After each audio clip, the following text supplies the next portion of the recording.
The year is 1014. In the rugged mountains of what is now Bulgaria, a decision was made. It was an order so brutal, so utterly shocking, that its echoes reverberated across the entirety of medieval Europe. The man who gave this order was the Byzantine Emperor, Basil II. He stood at the absolute zenith of his power, a ruler forged in the crucible of war and political intrigue. This was not a myth or a legend spun from the threads of battlefield rumor. It was a cold, hard, historical fact. The event is meticulously recorded, documented by contemporary Byzantine chroniclers like John Skylitz's and by foreign sources who could scarcely believe what they were hearing. Emperor Basil II was a complex and formidable ruler, a man whose character was forged in the fires of adversity. He came to the throne as a young man, but his early reign was plagued by civil wars and powerful generals who sought to usurp his authority. These experiences taught him to be ruthless, patient, and deeply suspicious. He trusted no one completely.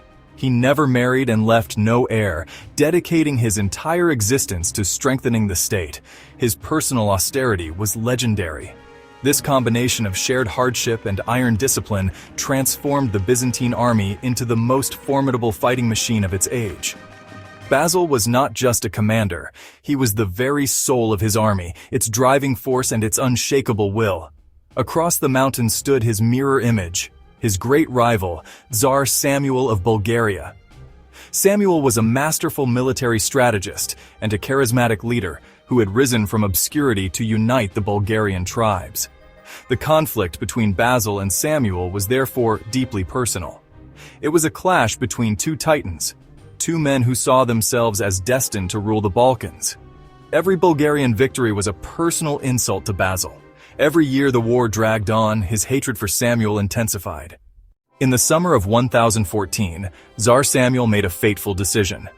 To halt this advance, Samuel chose to make his stand at a narrow mountain gorge known as the Kleidion Pass, or the Key. Samuel ordered his men to construct a formidable series of wooden walls and palisades, blocking the pass completely.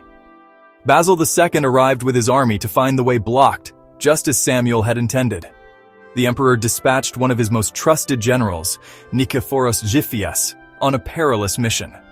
Xiphias was to take a large contingent of troops and find a secret path over the mountains, a way to get behind the Bulgarian army. On July 29, 1014, Basil's plan came to its dramatic fruition. Caught between two powerful Byzantine forces, the Bulgarians panicked. Their formidable defensive line collapsed into chaos. The trap was sprung. The Byzantine victory at Kleidion Pass was absolute and overwhelming. The Bulgarian army, which had been the shield of its nation for decades, was completely shattered. Byzantine sources claimed that around 15,000 Bulgarian soldiers were captured.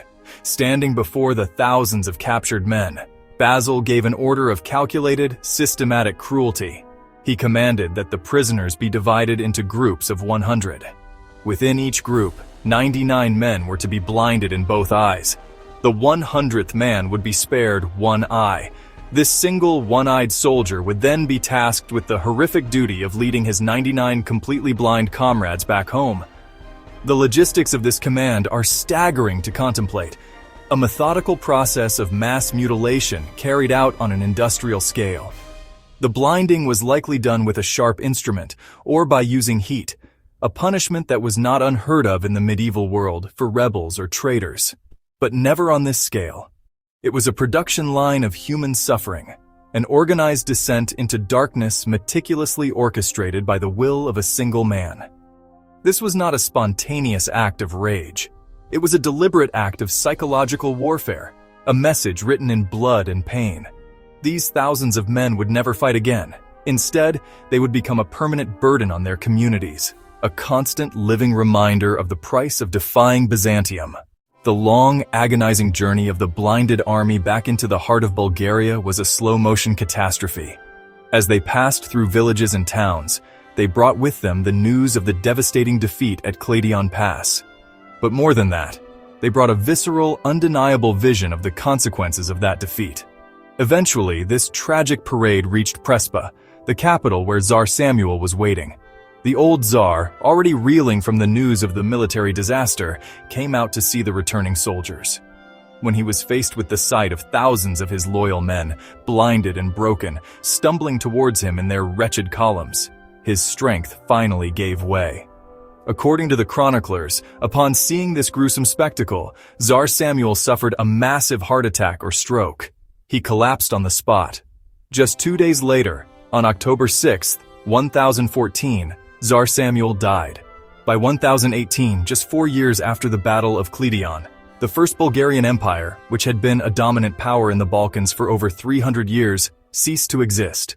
Following the complete subjugation of Bulgaria, the Byzantine Emperor was given a new title, Basileus Bulgaroktonos. In English, this translates to the Bulgar Slayer. For the Byzantines in Constantinople, it was a title of ultimate glory. It celebrated an emperor who had finally vanquished their most persistent and dangerous rival.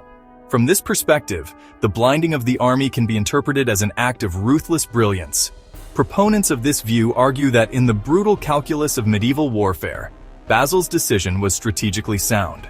A swift, decisive, and terrifying act could end a war that had already cost countless lives over many decades. However, this interpretation is deeply troubling and far from universally accepted. To most modern observers, and indeed to many even at the time, the act was one of unmitigated barbaric cruelty. Blinding thousands of helpless prisoners of war is an act that seems to violate the most basic principles of humanity. This is why the story of Basil the Bulgar Slayer continues to fascinate and horrify us today. The historical debate rages on. Was he a pragmatic genius who did what was necessary to secure his empire in a violent age? Or was he a cruel barbarian whose actions place him among the most monstrous tyrants in history? The shadows of those blinded soldiers still march through the pages of history, a permanent and chilling reminder of one emperor's terrible wrath.